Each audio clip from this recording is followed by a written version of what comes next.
അലമാരയിൽ നിന്നും മറ്റൊരു ഷർട്ട് എടുക്കുന്നതിനിടെ ശിവ അവളെ ഒന്ന് തിരിഞ്ഞു നോക്കിക്കൊണ്ട് എന്തേ എന്നൊരു ചോദ്യത്തോടെ മൂളി. ഒരു താങ്ക്സ് പറയാൻ. യാമി അത്രയും സന്തോഷത്തോടെ ചുണ്ടിലെ ചിരി ഒതുക്കി. ഹൃദയം കവിഞ്ഞൊഴുകുന്ന പ്രണയം പെണ്ണിനെ കൂടുതൽ മനോഹരമാക്കുന്നു. പറഞ്ഞു. ശിവ ഷർട്ട് എടുത്തിട്ട് കൊണ്ട് ഭാവമാറ്റമില്ലാതെ പറഞ്ഞു. താങ്ക്സ്. യാമി മെല്ലെ ആ റൂമിനകത്തേക്ക് കടന്നു. ഇനി ഞാൻ എന്തെങ്കിലും തിരിച്ചു പറയണോ?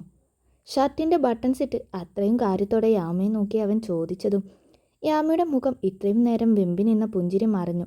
പകരം അവനെ കണ്ണു കൂർപ്പിച്ചു നോക്കി. വേണോ? ശിവ ഒന്നുകൂടെ ചോദിച്ചു. വേണ്ട, ആ താങ്ക്സ് ഞാൻ ഇങ്ങോട്ട് തന്നെ തിരിച്ചെടുത്തു. യാമ അവനെ നോക്കി ഒരു പരിഭവത്തോടെ സാരി ടേബിളിൽ ചാഞ്ഞു നിന്നുകൊണ്ട് പറഞ്ഞു. അപ്പോൾ വന്ന കാര്യം കഴിഞ്ഞു, ഇനി പോകാൻ നോക്ക്. ശിവ അവളെ നോക്കി വാതിലിന് പുറത്തേക്ക് കണ്ണ് കാണിച്ചുകൊണ്ട് പറഞ്ഞു. നീ എന്തൊരു മനുഷ്യനാ ശിവ. അജുവേട്ടൻ പറഞ്ഞതുപോലെ ഒരു വൃത്തിയട്ട സ്വഭാവം തന്നെയാണ് നിനക്ക്. യാമി വല്ലാത്തൊരു ഈർഷ്യത്തോടെ പറഞ്ഞു. വൃത്തികെട്ടവൻ നിന്റെ തന്ത രവീന്ദ്രൻ. ശിവ അവളെ നോക്കി വെറിയോടെ അടുത്തേക്ക് വന്നു. യാമി ചെറിയൊരു ഞെട്ടലോടെ പിന്നോട്ട് നീങ്ങിപ്പോയി. പിന്നെ ഒരു താങ്ക്സ് പറയാൻ വന്ന ഇങ്ങനെ അഹങ്കാരം കാണിക്കരുത്. നിന്നെ നല്ലത് പറഞ്ഞിട്ടാ എന്നെ ആ പുഴയിലേക്ക് അജുവേട്ടൻ തള്ളിയിട്ടത്, അറിയോ? യാമി മുഖം വീർപ്പിച്ചു കൊണ്ടവനെ നോക്കി പറഞ്ഞതും ശിവയുടെ പുരികം അവളെ നോക്കി സംശയത്തോടെ ചുളിഞ്ഞു. എന്തിന്? ശിവ വല്ലാത്തൊരു ഭാവത്തിൽ അവളെ നോക്കി. സരസ്വതി അമ്മയെ പോലെ ആർക്കും നിന്നെ തീരെ പിടിക്കില്ല. എപ്പോഴും കുറ്റം പറഞ്ഞുകൊണ്ടിരിക്കും. ഇപ്പോൾ കൂടെ അത് തന്നെയാ പറഞ്ഞത്. യാമി അവനെ നോക്കി കാര്യമായി പറഞ്ഞു. എന്ത്? ശിവ സംശയത്തോടെ അവളുടെ അടുത്തേക്ക് വന്നു. അതൊന്നുമില്ല. ഇനിയിപ്പോൾ അത് കേട്ടിട്ട് നിനക്ക് പോയി വഴക്കിടാനല്ലേ. ഞാനൊന്നും പറയുന്നില്ല. എന്നാലും ആളെ ഒന്ന് മനസ്സിലാക്കി വെക്കാൻ വേണ്ടി പറഞ്ഞതാ. യാമി റൂമിൽ നിന്ന് തിരികെ നടന്നുകൊണ്ട് പറഞ്ഞതും ശിവ അവളുടെ കയ്യിൽ പിടിച്ച് തിരികെ റൂമിലേക്ക് തന്നെ വലിച്ചു. ഇത്രയും പറഞ്ഞ സ്ഥിതിക്ക് മാമി ഇതും കൂടെ പറഞ്ഞിട്ട് പോയാൽ മതി. പറ, അവനെന്താ പറഞ്ഞത്? യാമിയുടെ കയ്യിൽ പിടിച്ച് അവൻ്റെ മുന്നിലേക്ക് തന്നെ നിർത്തിക്കൊണ്ടവൻ ചോദിച്ചു. അങ്ങനെ കാര്യമായിട്ടൊന്നുമില്ല ശിവ, ഞാൻ വെറുതെ പറഞ്ഞതാ. അവൻ്റെ മുഖഭാവം കാണെ അവനെങ്ങാനും ഇതേ ചൊല്ലി വഴക്കിടുമോ എന്നവൾ ഭയന്ന് പരിഭ്രമത്തോടെ പറഞ്ഞു. പറ മാമി, ഞാൻ സീനാക്കില്ല. ശിവ അല്പം മയമായി പറഞ്ഞു. സത്യം? യാമി ചോദ്യത്തോടെ അവനെ നോക്കി. പറ. ശിവ അവളുടെ കൈവിട്ട അലമാരയുടെ അടുത്തേക്ക് തന്നെ തിരികെ നടന്ന് അവൻ്റെ പേഴ്സും ഫോണും എല്ലാം എടുത്ത് പോക്കറ്റിലേക്ക് വെച്ചുകൊണ്ട് പറഞ്ഞു. അങ്ങനെ പ്രത്യേകിച്ചൊന്നുമില്ല. അജുവേട്ടന് നിന്നോട് എന്തോ ഇഷ്ടക്കേടുള്ളത് പോലെ തോന്നി എനിക്ക്. നീ നല്ലവനല്ല എന്നാ പുള്ളി പറയുന്നത്. നിങ്ങൾ തമ്മിൽ എന്തെങ്കിലും പ്രശ്നമുണ്ടോ? യാമി നന്നേ താഴ്ന്ന സ്വരത്തിൽ ചോദിച്ചു. ഇതല്ലാതെ വേറെന്തെങ്കിലും പറഞ്ഞോ? ശിവ അവളുടെ മുന്നിലേക്ക് വന്നുകൊണ്ട് ചോദിച്ചു. പിന്നെ ഒന്നും പറഞ്ഞില്ല. യാമി പെട്ടെന്ന് പറഞ്ഞു. എൻ്റെ ഷർട്ട് എവിടെ? ശിവ പെട്ടെന്ന് ചോദിച്ചതും യാമി ഒട്ടും പ്രതീക്ഷിക്കാത്തൊരു ചോദ്യം കേട്ട പോലെ അവനെ നോക്കി. എന്ത്? എൻ്റെ ഷർട്ട് എവിടെ പെണ്ണേ? ശിവ അലസമായി ചോദിച്ചുകൊണ്ട് റൂമിന് പുറത്തേക്ക് നടന്നു. അതെൻ്റെ കയ്യിലുണ്ട്, ഞാൻ അലക്കിയിട്ട് തരാം. യാമി അവനെ പിന്നാലെ ചെന്നുകൊണ്ട് പറഞ്ഞു. എന്തിന്? അതൊന്നും വേണ്ട, ഇങ്ങെടുക്കത്. എങ്ങോട്ടോ പോകാനായി ഒരുങ്ങി ഇറങ്ങിയവൻ അവളുടെ റൂമിലേക്ക് കൈ ചൂണ്ടി പറഞ്ഞു. ഞാൻ അലക്കിയിട്ട് തരാം ശിവ. യാമി ദയനീയതയോടെ അവനെ നോക്കി. അത് വേണ്ടെന്നാ ഞാൻ പറഞ്ഞത്. എനിക്ക് ടൈമില്ല, പെട്ടെന്ന് എടുത്തുതാ. ശിവ അവളെ നോക്കി സംസാരം ഒന്ന് കടുപ്പിച്ചതും യാമി മടിച്ച് അവളുടെ റൂമിലേക്ക് കയറി. വേഗം, ശിവ പുറത്തുനിന്ന് വിളിച്ചു പറഞ്ഞു. യാമി ആകെ ഒരു വല്ലായ്മയോടെ ആ ഷർട്ടുമായി പുറത്തേക്ക് വന്നു. നിന്റെ അജുവേട്ടനോട് പറയണം, അവൻ കരുതുന്നതിലും വലിയ വൃത്തികെട്ടവനാണ് ഈ ശിവരുദ്ധെന്ന്. നോക്കിയും കണ്ടു നിന്നില്ലെങ്കിൽ കഴുത്തെടുക്കാൻ ഒരു മടിയും ഇല്ലെന്നും പറയണം. യാമി ഷർട്ടുമായി പുറത്തേക്ക് വന്നതും അവളുടെ കയ്യിൽ നിന്നും ആ ഷർട്ട് വാങ്ങിക്കൊണ്ടവൻ അവളോട് പറഞ്ഞുകൊണ്ട് താഴേക്കുള്ള പടികൾ ഇറങ്ങി. താഴെ എത്തിയതും കയ്യിലുള്ള ഷർട്ട് അവൻ അടുക്കള വശത്തെ ലോണ്ടറി ബാസ്ക്കറ്റിലേക്ക് ഷർട്ട് ഇട്ടുകൊണ്ട് സിറ്റൗട്ടിലേക്ക് നടക്കുന്നത് യാമി മുകളിൽ നിലയിൽ നിന്നും കണ്ടു. ഇത്രയും നേരം ഉണ്ടായിരുന്ന വെളിച്ചത്തിൽ നിന്നും തന്നെ ആരോ ഇരുട്ടിലേക്ക് തള്ളിയിട്ടതുപോലെ തോന്നി യാമിക്ക്.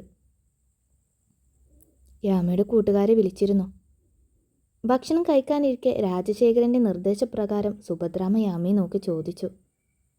വിളിച്ചിരുന്നു ആൻറ്റി. യാമി അവരെ നോക്കി മെല്ലെ ഒന്ന് ചിരിച്ചുകൊണ്ട് പറഞ്ഞു. എന്തായി അഡ്മിഷൻ്റെ കാര്യം? അത് ഇപ്പം നോക്കിയത് ശരിയായില്ല. അവരുടെ ഇൻ്റർവ്യൂ അതിലെനിക്ക് നന്നായി ആൻസർ ചെയ്യാൻ കഴിഞ്ഞില്ല.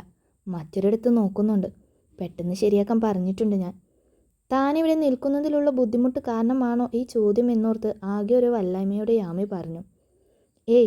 അങ്ങനെ ധൃതി പിടിക്കൊന്നും വേണ്ടെന്നേ. ഞാൻ വിവരം അറിയാൻ ചോദിച്ചെന്നേ ഉള്ളൂ. സുഭദ്രാമ ഒരു ചിരിയോടെ പറഞ്ഞു. ഞാനൊരു വക്കീലിനെ കണ്ടിരുന്നു. ആ സ്ത്രീയും അയാളും ഒരിക്കലും നിന്നെ അന്വേഷിച്ചു വരാതിരിക്കാൻ ഒരു മാർഗമേ ഉള്ളൂ എന്നാ വക്കീൽ പറയുന്നത്. ഞാൻ പറയുമ്പോൾ അത് എത്രത്തോളം നിനക്ക് വ്യക്തമാകുമെന്ന് അറിയില്ല. അതുകൊണ്ട് വക്കീൽ തന്നെ നേരിട്ട് വന്ന് നിന്നോട് കാര്യങ്ങൾ പറഞ്ഞോളൂ. ഇപ്പോൾ വരെ അത്യാവശ്യമായി ഒരിടം വരെ പോയതാ. അയാൾ തിരികെ വരുമ്പോൾ ഇങ്ങോട്ട് വരും. പിന്നെ അയാൾ പറഞ്ഞതനുസരിച്ച് മറ്റ് ചില കാര്യങ്ങൾ കൂടി ഞാൻ ആലോചിക്കുന്നുണ്ട്. അത് അയാൾ വന്ന് പോയതിനു ശേഷം ഞാൻ പറയാം.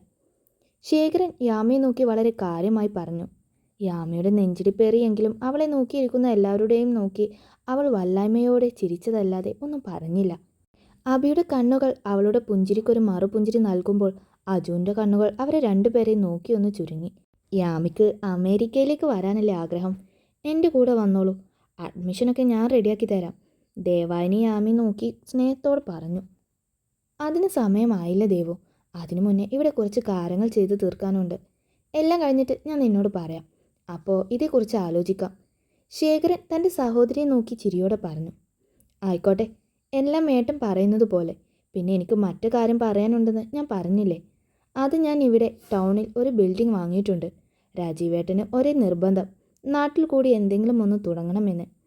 ദേവായിനി ഒരു ചിരിയോടെ കാര്യങ്ങൾ പറഞ്ഞു. അത് നല്ല കാര്യമല്ലേ? പക്ഷേ ഇപ്പോൾ ഒരു കമ്പനി ഇവിടെ തുടങ്ങിയാൽ അത് വിശ്വസിച്ചേൽപ്പിക്കാൻ ഒരാൾ വേണ്ടേ? പെട്ടെന്ന് അങ്ങനെ ഒരാളെ എവിടെ പോയി കണ്ടുപിടിക്കും? ശേഖരൻ സംശയത്തോടെ പെങ്ങളെ നോക്കി. അതിനല്ലേ നമ്മുടെ രുദ്രൻ.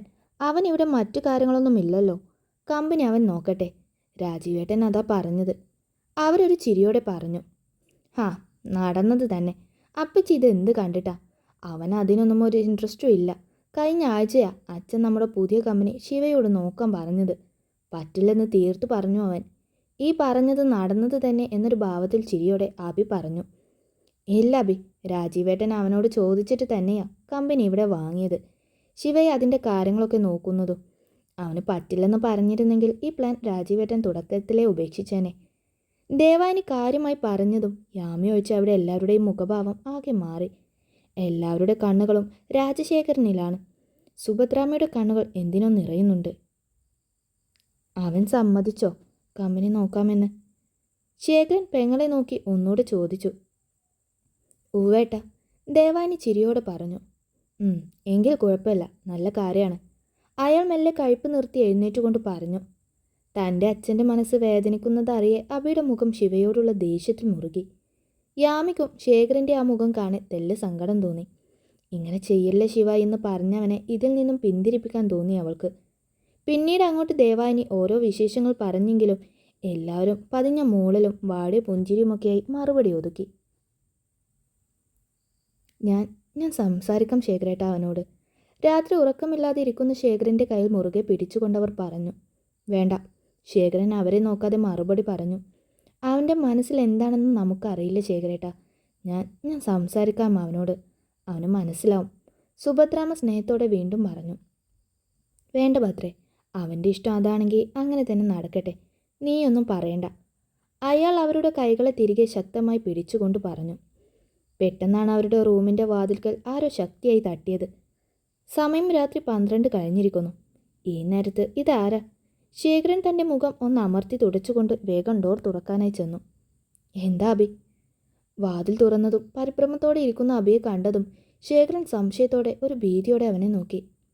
അച്ഛാ, രുദ്രൻ. അവൻ ആരോടെ ഈ വഴക്കുണ്ടാക്കി? അബി നെഞ്ചിരിപ്പോടെ അച്ഛനെ നോക്കി. ആരോട്? ശേഖരൻ വല്ലാത്തൊരു ത്വരയോടെ അവനെ നോക്കി. അതറിയില്ല. പക്ഷേ പ്രശ്നം അല്പം വഷളായി. എതിർഭാഗത്ത് ചില്ലറക്കാരല്ല. അതല്ലേ നെഞ്ചിൽ വെട്ടുകൊണ്ടത്. അബിക്ക് പിന്നിൽ നിന്നും മജു പറഞ്ഞതും ശേഖരൻ്റെ ഹൃദയം ഒരു വേള നിലച്ചുപോയി. സുഭദ്രാമയുടെ കണ്ണുകൾ മേലോട്ട് മറിഞ്ഞു. ബോധമറ്റവർ നിലത്തേക്ക് കുഴഞ്ഞു വീഴുമ്പോൾ അബി അമ്മയെ നിലത്ത് വീഴാതെ താങ്ങി പിടിച്ചു. രുദ്ര. ശേഖരൻ്റെ ശബ്ദം വിറച്ചു. അച്ഛ അവന് കുഴപ്പമൊന്നും കാണില്ല. ടെൻഷനാവാതെ. അച്ഛൻ്റെ ഹൃദയം പിടഞ്ഞുള്ള നിൽപ്പ് കാണെ അബി വെപ്രാളപ്പെട്ടുകൊണ്ട് അമ്മയെ താങ്ങി ബെഡിലേക്ക് കിടത്തി. അതെ, അവന് കുഴപ്പമൊന്നും കാണില്ലെങ്കിൽ. അജും സ്വല്പം ടെൻഷൻ നടിച്ചുകൊണ്ട് പറഞ്ഞു. ഒരു നിമിഷം കേട്ട വാർത്തയിൽ തറഞ്ഞു നിന്നു പോയ ശേഖരൻ അടുത്ത നിമിഷം തന്നെ മനോധൈര്യം കൈവരിച്ചുകൊണ്ട് അയാളുടെ ഫോണെടുത്ത് രുദ്രൻ എന്ന് സേവ് ചെയ്ത നമ്പറിൽ കോൾ ചെയ്തു. റിങ് പോകുന്നുണ്ട് എങ്കിലും അവൻ കോൾ എടുത്തതേയില്ല. ചുവന്നു കലങ്ങിയ കണ്ണുകളോടെ ശേഖരൻ വീണ്ടും വീണ്ടും ആ നമ്പറിൽ വിളിച്ചുകൊണ്ടേയിരുന്നു. നിങ്ങളോട് ഇതാരാ പറഞ്ഞത്? ശേഖരൻ അജുവിനെ നോക്കിക്കൊണ്ട് വല്ലാത്തൊരു വെപ്രാളത്തോടെ ചോദിച്ചു.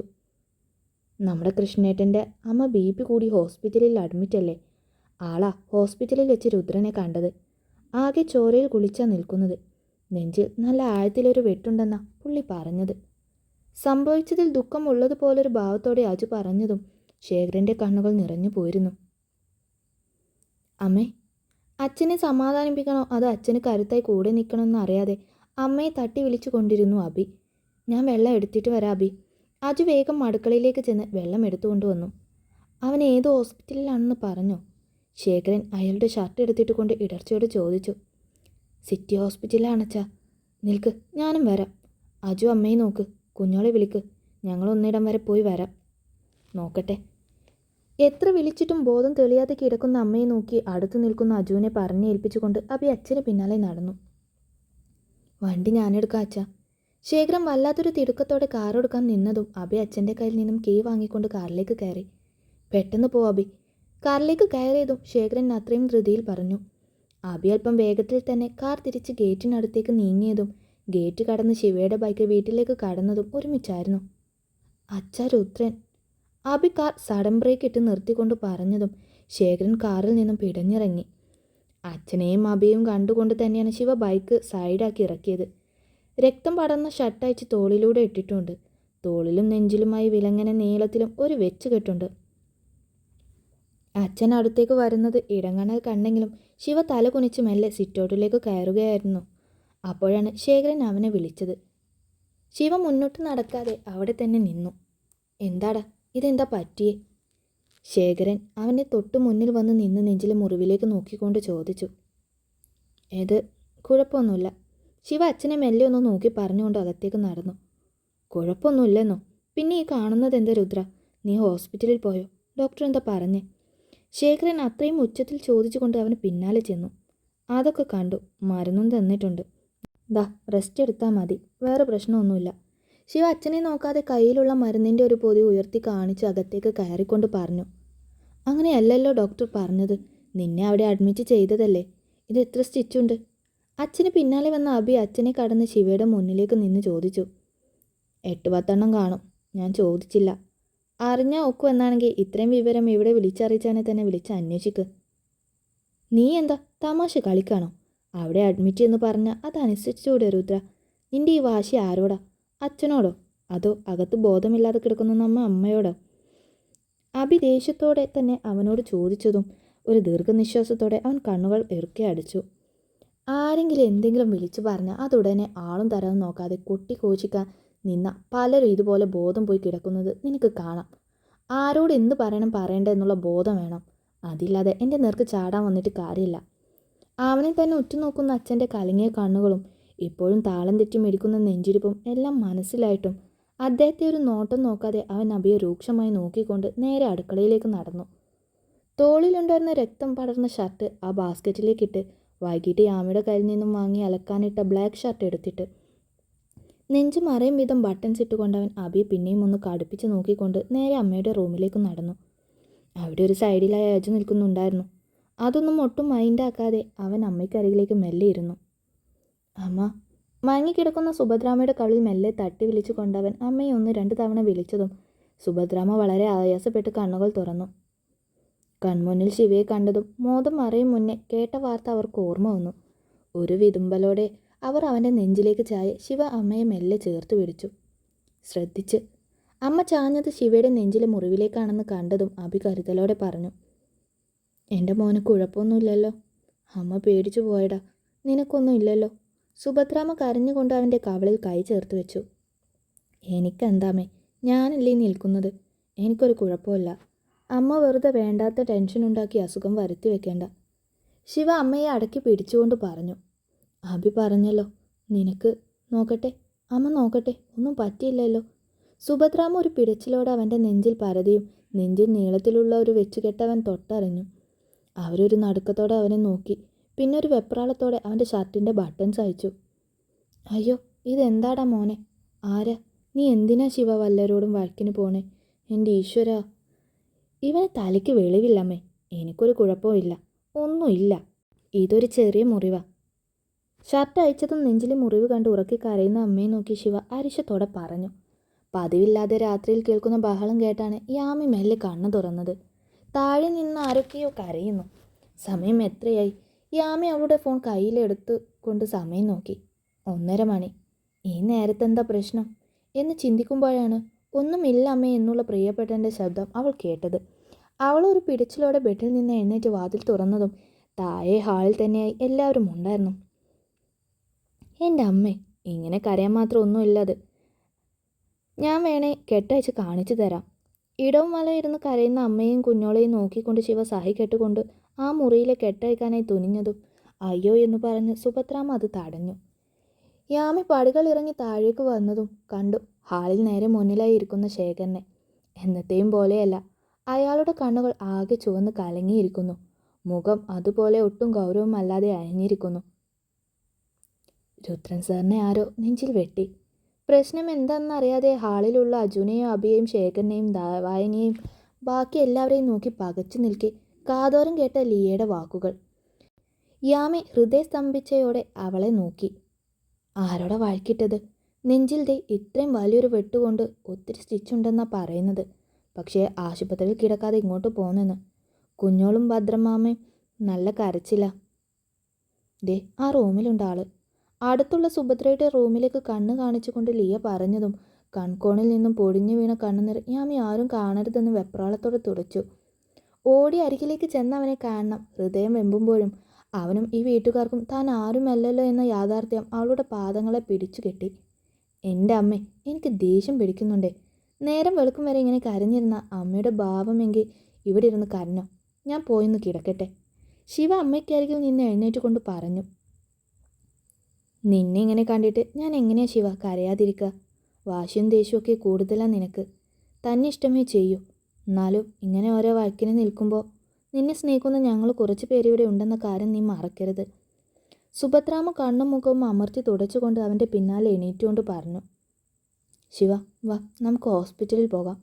അഭി അവൻ്റെ അടുത്തേക്ക് വന്ന് പറഞ്ഞു. വാ ഏട്ടാ, ഇതൊത്തിരി വലിയ മുറിവാ, നമുക്ക് ഹോസ്പിറ്റലിൽ പോകാം.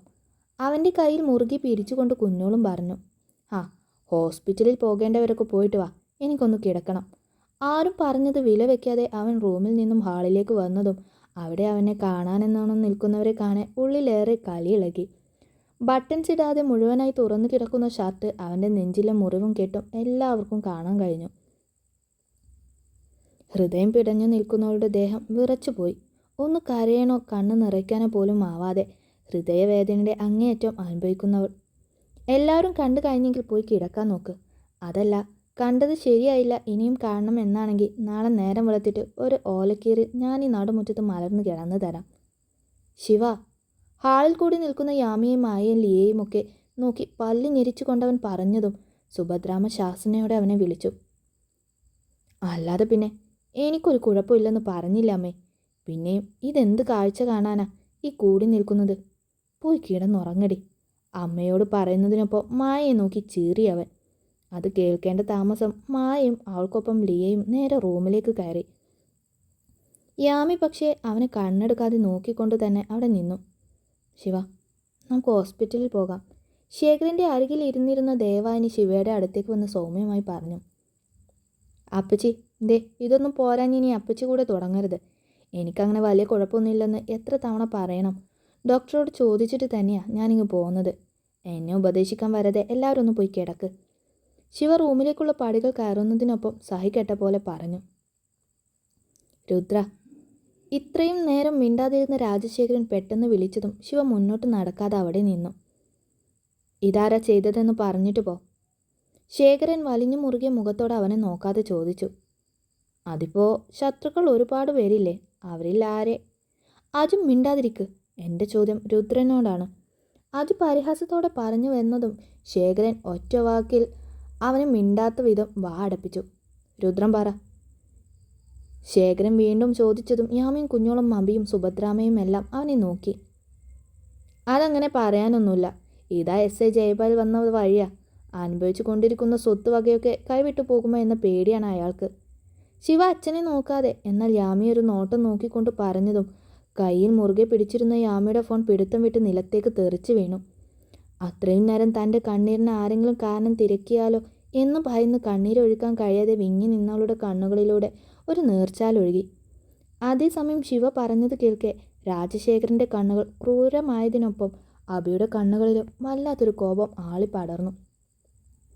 തറഞ്ഞു നിൽക്കുന്ന യാമയിലൊന്ന് കണ്ണുടക്കിയെങ്കിലും പിന്നെയൊന്നും ആരോടും പറയാതെ ശിവ അവൻ്റെ റൂമിലേക്ക് കയറിയതും നിന്ന നിൽപ്പിൽ ഒന്ന് മരിച്ചു വീണിരുന്നെങ്കിലെന്ന് പ്രാർത്ഥിച്ചു പോയി യാമി.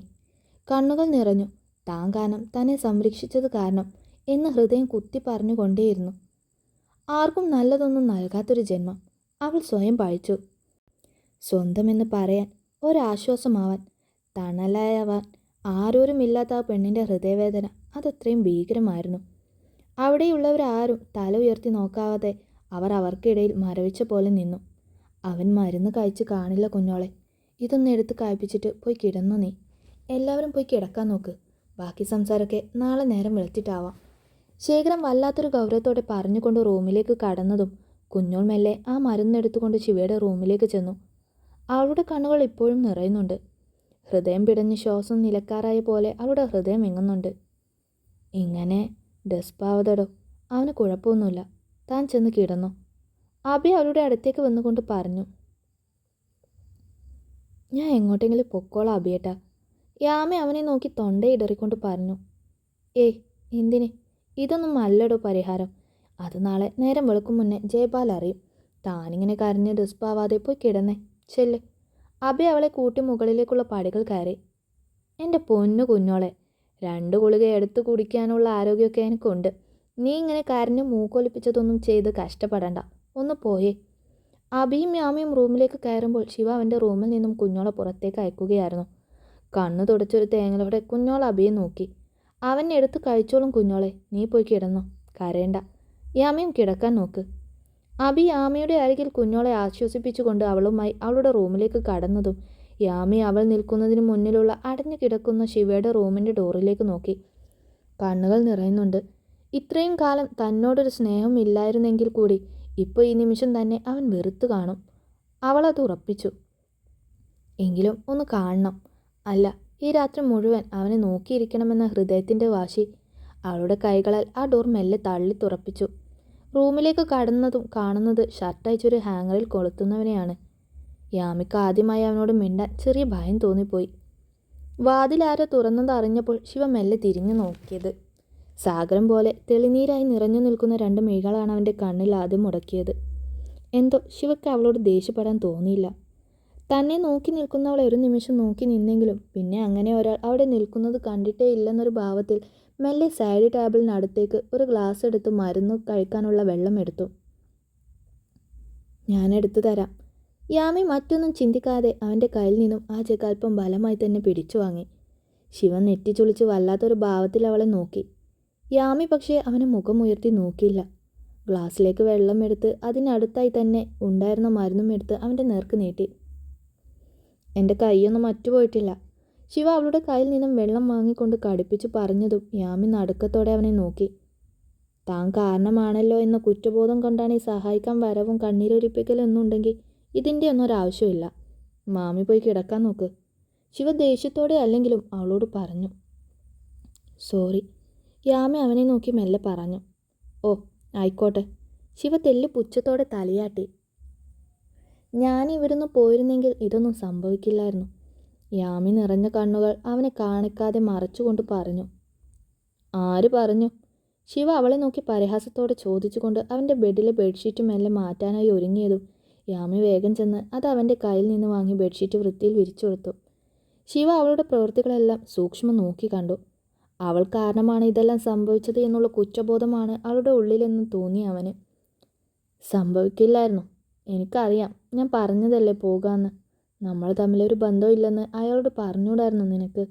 ഞാൻ നിൻ്റെ ആരുമല്ലെന്ന് പറഞ്ഞൂടായിരുന്നു? പിന്നെയും പിന്നെയും നിറഞ്ഞു വരുന്ന കണ്ണുകൾ അമർത്തി തുടച്ചുകൊണ്ട് അവൾ എന്നോട് ചോദിച്ചു. തല്ലിനിടെ ഇതൊന്നും പറയാനുള്ള സമയം കിട്ടിയില്ല. അടുത്ത തവണ മറക്കാതെ പറഞ്ഞോളാം.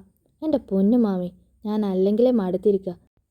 നീ കൂടെ വന്നിങ്ങനെ കണ്ണീർ സീരിയൽ ഓടിക്കാനാണ് ഭാവമെങ്കിൽ ഇപ്പം എനിക്കത് കണ്ടു നിൽക്കാൻ ഒരു താല്പര്യമില്ല. അതുകൊണ്ട് പൊന്നുമോള് പോയി കിടക്കാൻ നോക്ക്. ശിവ യാമിയുടെ മുന്നിൽ കൈകൂപ്പി സഹിക്കാൻ വയ്യുന്ന പോലെ പറഞ്ഞു. ഞാൻ പൊക്കോളാം. യാമി അവൻ്റെ കണ്ണിലേക്ക് നോക്കി. എന്നാ ചെല്ല്. ശിവൻ നേരെ ചെന്ന് മെല്ലെ ബെഡിലേക്ക് കിടന്നുകൊണ്ട് പറഞ്ഞതും കിടക്കുമ്പോൾ ഉണ്ടായ വേദന കാരണം അവൻ്റെ മുഖം ചുളുങ്ങിയത് അവൾ വ്യക്തമായി കണ്ടു.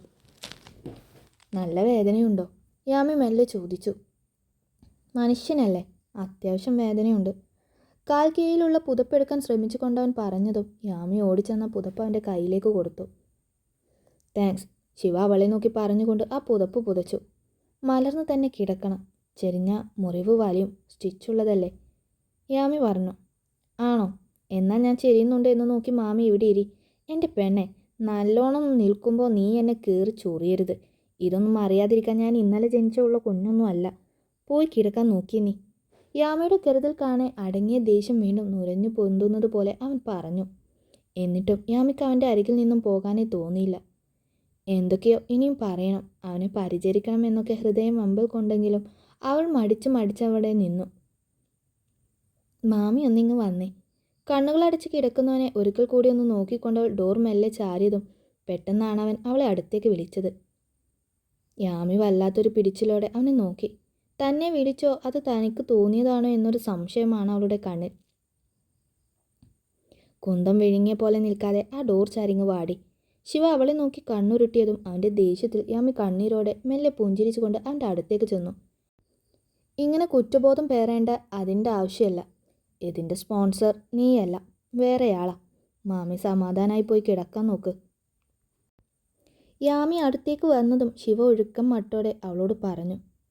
ജയപാലല്ലേ? പിന്നെ ആരാ? യാമി സംശയത്തോടെ അവനെ നോക്കി ചോദിച്ചു. ആരാ ഏതാ എന്നൊന്നും നീ അറിയണ്ട. എന്തായാലും ഈ വട്ടം നീ കാരണം കിട്ടിയതല്ല, അത്രയും അറിഞ്ഞാൽ മതി. ശിവ മെല്ലെ കണ്ണടച്ചുകൊണ്ട് പറഞ്ഞു. പറ്റില്ല, എനിക്കറിയണം ആരാ ഇത് ചെയ്ത്. എനിക്ക് വിഷമമൊന്ന് കരുതിയാണെങ്കിൽ വേണ്ട. എനിക്കറിയാം അയാൾ ഇതൊക്കെ ചെയ്യാൻ മടിയില്ലാത്തവനാണെന്ന്. യാമി അവൻ്റെ കാൽ കീഴിലിരുന്ന് മുഖം കുനിച്ച് പറഞ്ഞതും ശിവയുടെ മറുപടി ഒന്നും കേൾക്കാത്തത് കാണെ താൻ പറഞ്ഞത് ശരിയാണല്ലേ എന്നൊരു ഭാവത്തിൽ യാമി മുഖമുയർത്തി. പക്ഷെ തന്നെ നോക്കി ഇതെന്ത് കൂത്തി എന്ന ഭാവത്തിൽ കിടക്കുന്നവനെ കാണെ അവൾ സംശയത്തോടെ മുഖം ചൊളിച്ചു. നിനക്ക് വിഷമമാകുമെന്ന് കരുതി എനിക്ക് കിട്ടിയ വെട്ടും കുത്തും മറച്ചു പിടിക്കാൻ നീ എൻ്റെ ആരാടി മാമി? ഈ വെട്ടങ്ങാനും നിന്റെ പേരിൽ കിട്ടിയതായിരുന്നെന്ന് പൊന്നു മോളെ, എസ്ഐക്ക് കൊടുത്ത ബാക്കി നിനക്ക് കൂടെ ഞാൻ തരും. എൻ്റെ ദേഹം നോയിക്കുന്നതാരായാലും എനിക്ക് പിടിക്കാത്ത പരിപാടിയാണ്. അപ്പോഴേ അവളുടെ പോയി കിടന്നുറങ്ങടി. ശിവ അവളെ കളിയാക്കി. ഇളിഞ്ഞ ഭാവത്തിൽ പറഞ്ഞതും യാമി ശരിക്കൊന്ന് ചമ്മി എന്ന് വേണം പറയാൻ. അല്ലെങ്കിലും ഈ വെട്ടുപോത്തിൻ്റെ അടുത്ത് നിന്ന് സ്നേഹവും സഹതാപവും ഒക്കെ പ്രതീക്ഷിക്കുന്ന എന്നെ പറഞ്ഞാൽ മതി. അവൾ പിറുപിറുത്തു. എന്നാ പിന്നെ പറ, ഇതാരാ ചെയ്ത്? യാമി അവൻ്റെ കാൽ കീഴിലായി ഇരിപ്പുറപ്പിച്ചുകൊണ്ട് ചോദിച്ചു. നിന്റെ തന്ത. നിന്നോടല്ലേ ഞാൻ പറഞ്ഞത് ആരായാലും അത് നീ അറിയേണ്ട ആളല്ലെന്ന്. പിന്നെയും ഇവിടെ കൊടിയും കുത്തി നിൽക്കാതെ പോയി കിടന്നുറങ്ങാൻ നോക്കടി, ശിവ ദേഷ്യത്തോടെ പറഞ്ഞു. ആഹാ, ഇവിടെ എല്ലാവരുടെയും മുന്നിൽ വെച്ച് ഞാൻ കാരണമാണ് വെട്ടുകൊണ്ടതെന്ന് പറഞ്ഞ് എന്നെ പഴിച്ചാരിയിട്ട് ഇപ്പം പറയുന്നത് ഞാൻ കാരണമല്ല, വേറെ ആരോ ആണിത് ചെയ്തതെന്ന്. എന്നാൽ പിന്നെ വീട്ടുകാരോടും അത് തന്നെ പറഞ്ഞുകൂടായിരുന്നു നിനക്ക്? വെറുതെ എന്തിനാ എന്നെ പഴിച്ചാരിയെ? എന്ത് പറഞ്ഞാലും ചെയ്താലും ചോദിക്കാനും പറയാനും ആരും വരില്ലെന്ന് തോന്നലാവും അല്ലേ? കുറച്ചു മുമ്പ് തന്നോട് കാണിച്ച ആ അലിഞ്ഞ ഭാവം ഒട്ടും മനസ്സിന് പിടിക്കാതിരുന്നവൾ ചൂടിയോടെ ചോദിച്ചു. ആണെങ്കിൽ എന്നല്ല, ആണ്, എനിക്കറിയാം. പക്ഷേ ഇത് ഞാൻ സമ്മതിച്ചു തരില്ല മോനെ. ഒന്നുകിൽ ഇതാരാ ചെയ്തതെന്ന് എന്നോട് പറയണം, അല്ലെങ്കിൽ ഞാൻ കാരണമല്ല ഇത് സംഭവിച്ചതെന്ന് ഇവിടെ എല്ലാവരോടും പറയണം, യാമി ഒരു വാശി പോലെ പറഞ്ഞു. മര്യാദയ്ക്ക് കിടക്കാൻ പോയതിനെ തിരിച്ചു വിളിച്ച് ആശ്വസിപ്പിക്കേണ്ട ആവശ്യം എന്തായിരുന്നു ശിവ നിനക്ക്? ശിവ അവളെ നോക്കി മനസ്സിൽ പിറുപിറുത്തു. ദേഷ്യം കൊണ്ട് അവൻ്റെ മുഖം ചുവന്നു വരുന്നത് കാണെ അവൻ്റെ മനസ്സിപ്പോൾ എന്താ ചിന്തിക്കുന്നതെന്ന് യാമിക്ക് പെട്ടെന്ന് മനസ്സിലായി. ചുണ്ടിൽ ഒതുക്കി പിടിച്ചൊരു ചിരിയോടെ അറിഞ്ഞേ നോക്കൂ എന്നപ്പോൾ ശിവ പുതച്ച പുതപ്പ് നുള്ളി വലിച്ചുകൊണ്ട് അവളിരുന്നു.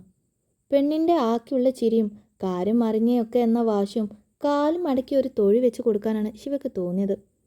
പറ ശിവ പെണ്ണെ, നീ എൻ്റെ കാലിനടുത്ത് നിന്ന് മാറിയിരുന്നോ? നിൻ്റെ ഈ ചൊറിച്ചിലിനെ ഒന്ന് ആഞ്ഞു ചവിട്ടിയാൽ തീർന്നു പോകും, പറഞ്ഞേക്കാം. നീ എന്നെ ചവിട്ടൊന്നുമില്ല. ഞാൻ ചോദിച്ചതിന് മറുപടി പറ ആരാ ഇത് ചെയ്ത്? നീ എന്തിനാ നിൻ്റെ അച്ഛനോട് കള്ളം പറഞ്ഞേ? ഒന്ന് അനങ്ങാൻ വയ്യാതെ കിടക്കുന്നവനെ കാണെ ഉള്ളു പിടയുന്നുണ്ടെങ്കിലും ഒന്നും മിണ്ടാതെ ഇവിടെ നിറങ്ങി പോകുന്നതിലും നല്ലത് ദേഷ്യം പിടിപ്പിച്ചിട്ടായാലും എന്തെങ്കിലും മിണ്ടും പറഞ്ഞിരിക്കുന്നതാണെന്ന് തോന്നി അവൾക്ക്. ഞാൻ പറയുന്നത് ഈ വീട്ടിൽ മറ്റൊരാൾ അറിഞ്ഞ കാന്തം ചീത്തി പിടിപ്പിക്കും ഞാൻ, അത് ഓർമ്മ വേണം. അറിയാതെ അവൾ പോകില്ലെന്ന് കാണെ അവൻ ആദ്യം തന്നെ ഒരു ഭീഷണിയോട് പറഞ്ഞു. ഞാൻ ആരോടും പറയില്ല. യാമി അവന് വാക്കു കൊടുത്തു. തേജസ് വേദന കൊണ്ട് മുഖം ചുളിച്ചൊരു ഞെരുക്കത്തോടെ യാമി ഇരിക്കുന്നിടത്തേക്ക് നിന്ന് അല്പം നീങ്ങി കിടന്നുകൊണ്ട് ശിവ പറഞ്ഞതും യാമി ഒരു നടുക്കത്തോടെ അവനെ നോക്കി. ആര്? അന്വയെ വിവാഹം കഴിച്ചയാളോ? യാമി വിശ്വാസം വരാതെ ചോദിച്ചു. ശിവ കണ്ണുകൾ അടച്ച് കിടന്ന് മെല്ലെ ഒന്ന് മൂളി. എന്നിട്ട് നീ എന്തിനാ ഇവിടെയുള്ളവരോട് കള്ളം പറഞ്ഞത്? അയാളാണെന്ന് പറഞ്ഞുകൂടായിരുന്നോ? അങ്ങനെ പറയാനൊന്നും പറ്റില്ല വേണേ. അതെന്താ പറഞ്ഞ? ഒന്നും രണ്ടും അല്ല. ഉള്ള എല്ലാ ബിസിനസ്സും മനോജങ്കിളുമായി പാർട്ട്ണർഷിപ്പാണ്. ഒരു പ്രശ്നം വന്നാൽ പിന്നെ രണ്ടും രണ്ട് വഴിക്കാവും. അവസാനം അതിൻ്റെ കുറ്റം കൂടിയാ ഞാൻ പേറേണ്ടി വരും. തൽക്കാലം എനിക്കിതിന് താല്പര്യമില്ല. പിന്നെ എന്നെ വെട്ടിയത് അവനാണെന്ന് ഞാൻ പറഞ്ഞ അവനെ ഞാൻ തിരിച്ചു വെട്ടിയ കഥ ഇവിടെ അറിയും. അത് തീരെ ശരിയാവില്ല. ഞങ്ങൾ തമ്മിലുള്ളത് ഞങ്ങൾ തീർത്തോളാം. അപ്പോൾ അയാളെ നീ തിരിച്ചു വെട്ടിയോ? യാമി സ്വല്പം ഉച്ചത്തിൽ ചോദിച്ചു പോയതും ശിവ കണ്ണു തുറന്ന് അവളെ നോക്കി പേടിപ്പിച്ചു. സോറി, ഞാൻ പെട്ടെന്ന് ഓർത്തില്ല. അയാളെ നീ തിരിച്ചു വെട്ടിയോ? യാമി ശബ്ദം കുറച്ചൊരു രഹസ്യം പോലെ ചോദിച്ചു. പിന്നെ വെട്ടാതെ. അവൻ്റെ വെട്ടുകൊണ്ട് കൈകൂപ്പി നിൽക്കുമായിരുന്നു ഞാൻ. ശിവ ഒരു പരിഹാസത്തോടെ ചോദിച്ചു. അതില്ല. അല്ല, അപ്പോൾ അയാളുടെ വീട്ടിൽ പറയില്ലേ നീ ഉപദ്രവിച്ച കാര്യം? ഇല്ലടി. അങ്ങനെ പറഞ്ഞാൽ അവൻ എന്നെ വെട്ടിയതും എല്ലാവരും അറിയില്ലേ? ഏതൊക്കെ. പക്ഷേ അങ്കിൾ ചോദിച്ചപ്പോൾ ആ ജയപാലിൻ്റെ പേരെന്തിനാ പറഞ്ഞേ? യാമി പിന്നെയും ചോദിച്ചതും ഒത്തിരി സ്വൈരം തരുമോ എന്നൊരു ഭാവത്തിൽ ശിവ അവളെ നോക്കി. ഇതൂടെ പറഞ്ഞാൽ മതി. ശേഖരം മുതലാളി കൊടുക്കുമ്പോൾ നല്ല കാര്യമായി താങ്ങും പെണ്ണെ. ആളെ പറയാതെ ഒഴിച്ചു വിടുന്നതിലും നല്ലത് അർഹതപ്പെട്ടവർക്ക് ആർക്കെങ്കിലും കിട്ടുന്നതല്ലേ. ആ, അതെന്തായാലും നന്നായി. എല്ലാം അറിഞ്ഞല്ലോ. ഇനിയൊന്ന് പോയിത്താ, എനിക്കുറങ്ങണം. നീ ഉറങ്ങിക്കോ. ഇറങ്ങിപ്പോടി. എനിക്കുറങ്ങാം, നീ സമ്മതം തരണ്ട. ആവശ്യമില്ല എന്നപ്പോൾ പാതി മയക്കത്തിൽ തന്നെ അവനും പറഞ്ഞു. ശിവ കണ്ണടച്ച് കിടക്കുന്നവനെ കാണെ ചെറിയ പേടിയോടെ യാമി മെല്ലെ മുഖം അവൻ്റെ കാതോരം അടുപ്പിച്ചുകൊണ്ട് മെല്ലെ വിളിച്ചു. ശിവ മെല്ലെ ഒന്ന് മൂളിയതും യാമിയുടെ ഹൃദയതാളം വല്ലാതെ മുറുക്കി തുടങ്ങി. അത് പിന്നെ ഞാൻ നേരത്തെ കരഞ്ഞില്ലേ? യാമി വല്ലാത്തൊരു പിടപ്പോടെ അത്രയും സ്വകാര്യമായി ചോദിച്ചു. ശിവ കണ്ണു തുറക്കാതെ മെല്ലെ മൂളി. അത് ഞാൻ കാരണം നിനക്ക് അപകടം പറ്റിയെന്ന് ഓർത്തല്ല. എന്തിനാന്നറിയോ? യാമി അത്രയും പതുക്കെ ചോദിച്ചതും ശിവ നേർത്ത ശ്വാസം പോലെ അതിനുമൊന്ന് മൂളി. നീ എൻ്റെ ഭർത്താവല്ലേ. അപ്പോൾ നിനക്കെന്ത് പറ്റിയാലും എനിക്ക് സങ്കടം വരും. അതാ ഞാൻ കരഞ്ഞത്. യാമി ഏറെ നെഞ്ചിരിപ്പോടെ കണ്ണുകൾ ഇറുക്കെ അടച്ച് ചുണ്ടിലെ അതിമനോഹരമായ ചിരി ഒതുക്കി പിടിച്ചുകൊണ്ട് പറഞ്ഞതും ശിവ അവൻ്റെ കണ്ണുകൾ തുറന്നവളെ ഒന്ന് നോക്കി. കണ്ണ് രണ്ടും ഇറുക്കെ പൂട്ടി ചിരി അടക്കി പിടിച്ച് നിൽക്കുന്നവളുടെ മുഖം അവൻ സൂക്ഷിച്ചു നോക്കി. സത്യം, അവൻ നോക്കുന്നത് കാണെ യാമി കണ്ണ് ചിമ്മി ഒരു ചിരിയോടെ പറഞ്ഞു. ഭാര്യയെ ഭർത്താവ് ചവിട്ടിക്കൊല്ലും മുന്നേ എൻ്റെ മോൾ എണീറ്റ് പോകാൻ നോക്ക്. ഇല്ലേ വാ തുറന്ന് ഞാൻ എന്തെങ്കിലും പറഞ്ഞു പോവും. പോയി കിടന്നുറങ്ങടി, മനുഷ്യൻ്റെ സമാധാനം കളയാൻ. കിട്ടിയ അവസരം മുതലാക്കി തന്നെ അരിശം കയറ്റാൻ നിൽക്കുന്നവളെ നോക്കി പതിയെ പറഞ്ഞു വന്നവൻ അവസാനം എത്തിയപ്പോഴേക്കും ഒരലർച്ചയായിരുന്നു. യാമി കണ്ണുകൾ ഇറുക്കി അടച്ച് റൂമിൽ നിന്നും ഇറങ്ങി ഓടി. പാണ്ടാരം. ശിവ ഈർഷ്യത്തോടെ പിറുപിറുത്തു. ഓയ് ഭർത്തു. പുറത്തിറങ്ങിപ്പോയവൾ തല മാത്രം അകത്തേക്കിട്ട് ഒരു ഈണത്തിൽ വിളിച്ചതും നിനക്ക് ഇനിയും മതിയായില്ലേടി എന്ന കലിയോടെ ശിവ കിടന്നുകൊണ്ട് അവളെ തിരിഞ്ഞു നോക്കി. രാത്രിയിൽ എന്തെങ്കിലും ആവശ്യം വന്നാൽ ഭാര്യയെ വിളിക്കാൻ മറക്കണ്ട. തൊട്ടപ്പുറത്തെ റൂമിൽ തന്നെ ഞാൻ ഉണ്ട്. And my phone number is. Cinema സ്റ്റൈലിൽ അവൾ പറഞ്ഞതും ശിവ സഹിക്കട്ട പോലെ കാണിച്ചു തരാടി എന്നൊരു ഭാവത്തിൽ ദേഹത്ത് പുതപ്പ് മാറ്റി കിടന്നിടത്ത് നിന്ന് എഴുന്നേൽക്കാൻ തുനിഞ്ഞു.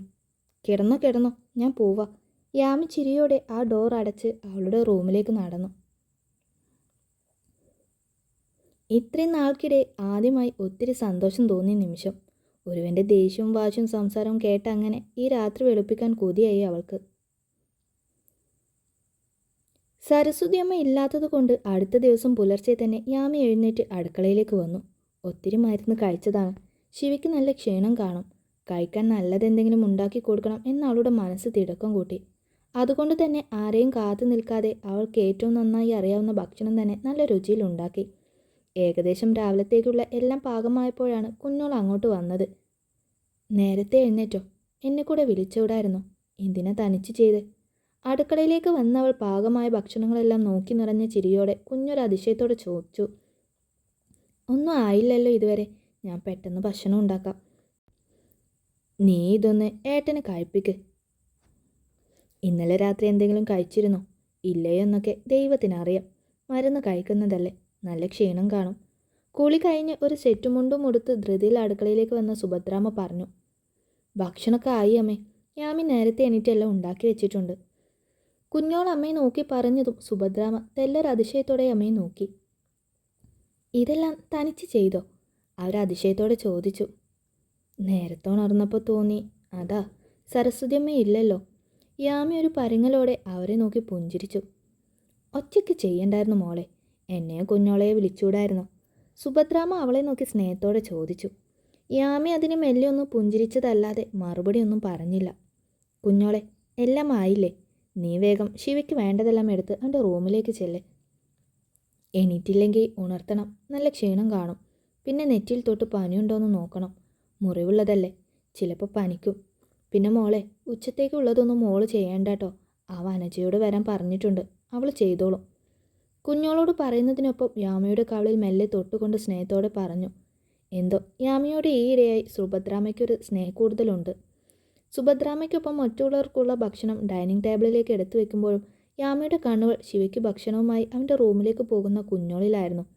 തൻ്റെ 2 കൈ കൊണ്ട് അവന് കൊടുക്കണമെന്നൊരാഗ്രഹം ഉള്ളിൽ തുടിച്ചിരുന്നുവെങ്കിലും ഇവിടെയുള്ളവർക്ക് മുന്നിൽ തനിക്ക് അതിനുള്ള അവകാശമില്ലെന്ന് അവൾക്ക് അറിയാമായിരുന്നു. അവനെ പുറത്തെങ്ങും വിടണ്ട. റെസ്റ്റ് എടുക്കാൻ പറ. പിന്നെ ആ ദല്ലാൾ വിളിച്ചിരുന്നു. കുഞ്ഞോളെ കാണാൻ ഇന്ന് വൈകിട്ടൊരു കൂട്ടർ വരും. ഞാൻ ചിലപ്പോഴേ ഉണ്ടാകൂ. എല്ലാ കാര്യവും വ്യക്തമായി പറഞ്ഞ് പൂർണ്ണ സമ്മതത്തോടെ തന്നെയാണ് അവർ വരുന്നത്. എനിക്ക് ആ വക്കീലിനെ ഒന്ന് കാണണം. യാമയുടെ കാര്യത്തിലും ഒരു തീരുമാനം പെട്ടെന്ന് ഉണ്ടാക്കണം. അവകാശം പറഞ്ഞു കൊണ്ട ഒരുത്തനും ഇനി ഇങ്ങോട്ട് വരരുത്. ഭക്ഷണം കഴിച്ചെണീറ്റ് കൈ കഴുകിക്കൊണ്ട് രാജശേഖരൻ സുഭദ്രാമ്മയെ നോക്കി ഗൗരവത്തോടെ പറഞ്ഞു. അബിയുടെ കണ്ണുകൾ ഒരു പിടിച്ചിലോടെ തൊട്ടടുത്തുള്ള യാമയെ നോക്കിയെങ്കിൽ അജുവിൻ്റെ കണ്ണുമുഖവും വല്ലാത്ത ഗൗരവത്തിലായി. യാമി പക്ഷേ കുഞ്ഞോളെ ആരോ പെണ്ണ് കാണാൻ വരുന്നു എന്ന് കേട്ട ഞെട്ടലിലായിരുന്നു.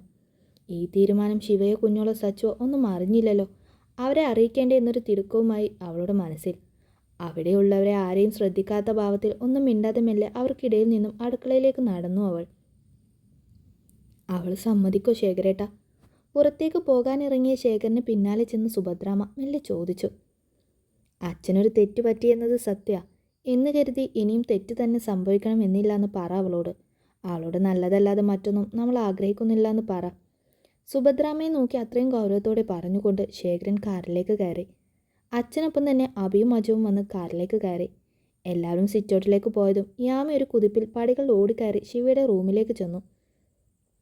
വാതിൽ മലർക്കെ തുറന്നവൾ ചെറിയ കിതപ്പോടെ നിൽക്കുന്നത് കാണെ കുഞ്ഞോൾ അവളെ എന്ത് പറ്റിയെന്ന ഭാവത്തിൽ നോക്കി. നീ എന്താടി, പട്ടി ഓടിച്ചോ?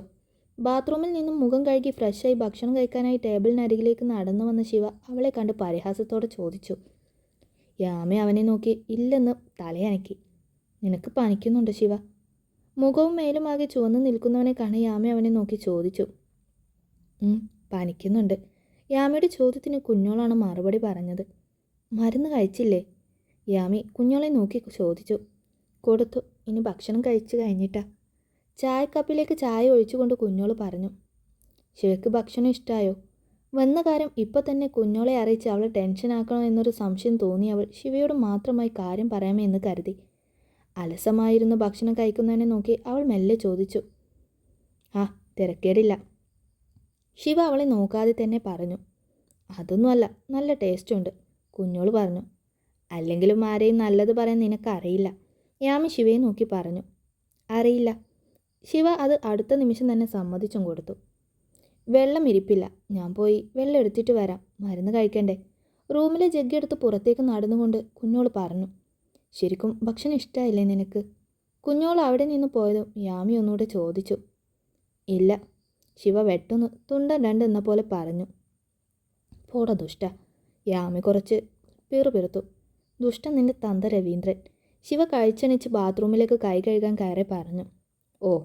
യാമി അവനെ നോക്കി കൊഞ്ഞനം കുത്തി. രാവിലെ തന്നെ എൻ്റെ നെഞ്ചത്തോട്ടെടുക്കാതെ പോ പെണ്ണെ, എനിക്ക് നല്ല മൂടല്ല. ഷർട്ടിൻ്റെ ബട്ടൺസ് അയച്ച് നെഞ്ചിലെ മുറിവിലേക്കൊന്ന് സൂക്ഷ്മിച്ചു നോക്കി. രണ്ട് കൈയും മെല്ലെ ഒന്ന് ഉയർത്തുകയും താഴ്ത്തുകയും ഉയർത്തുകയും ഒക്കെ ചെയ്തു നോക്കി വേദനയോടെ ചെറുതായി മുഖം ചുളിച്ചുകൊണ്ടവൻ പറഞ്ഞു,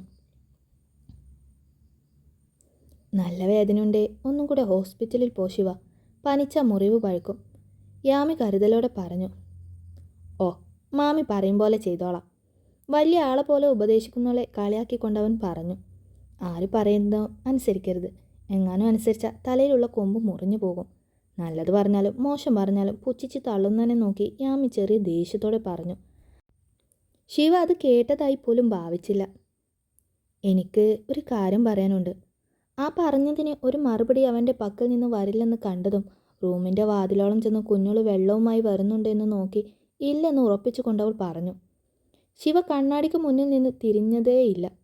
ശിവ, ഒരു കാര്യം പറയാനുണ്ടെന്ന്, എനിക്ക് ചെവി കേൾക്കില്ലേ? യാമി അവൻ്റെ മുന്നിലേക്ക് ചെന്ന് നിന്നുകൊണ്ട് ചോദിച്ചു. നീ ഇത്രയും നേരം പറഞ്ഞതൊക്കെ അനുവാദം ചോദിച്ചിട്ടാണോ? അല്ലല്ലോ, പറയാനുള്ളത് പറഞ്ഞിട്ട് പോ പെണ്ണെ.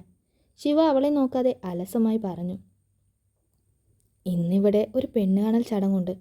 യാമി ശബ്ദം കുറച്ച് ഒരു രഹസ്യം പോലെ പറഞ്ഞു. നിന്നെ കെട്ടിച്ചുവിടാൻ തീരുമാനിച്ചോ? ശിവ യാതൊരു ഞെട്ടലുമില്ലാതെ ചോദിച്ചു. ഞാൻ ഒരിക്കലൊരു കാട്ടുപോത്തിനെ കെട്ടിയതാ. ഇനി ആരും എന്നെ കെട്ടണ്ട. ഇത് പെണ്ണ് കാണാൻ വരുന്നത് എന്നെയല്ല, അൻവിയെയാ. യാമി അവനെ നോക്കി ചൂടിയോടെ പറഞ്ഞതും അവളാദ്യം പറഞ്ഞതിന് ഒരെണ്ണം പൊട്ടിക്കണമെന്ന് കരുതിയവൻ അവസാനം പറഞ്ഞത് കേട്ട് സംശയത്തോടെ അവളെ നോക്കി. കുഞ്ഞോളെ കാണാനോ? അവൻ സംശയത്തോടെ ചോദിച്ചു. അങ്കിൾ ആൻറ്റിയോട് പറഞ്ഞു, ഇന്ന് വൈകിട്ട് അൻവിയെ കാണാൻ ആരോ വരുന്നുണ്ട്. എല്ലാ കാര്യങ്ങളും അറിഞ്ഞ് പൂർണ്ണ സമ്മതത്തോടെ വരുന്നവരാ എന്നൊക്കെ. യാമി കാര്യഭാവത്തിൽ അവനോട് പറഞ്ഞു. അവളൊന്നും പറഞ്ഞില്ലേ എന്നിട്ട്? ശിവ സ്വല്പം വലിഞ്ഞു മുറുകിയ മുഖത്തോടെ ചോദിച്ചു. ഇല്ല, അത് പറയുമ്പോൾ അൻവി അവിടെ ഉണ്ടായിരുന്നില്ല. അവൾക്കൊന്നും അറിയില്ല.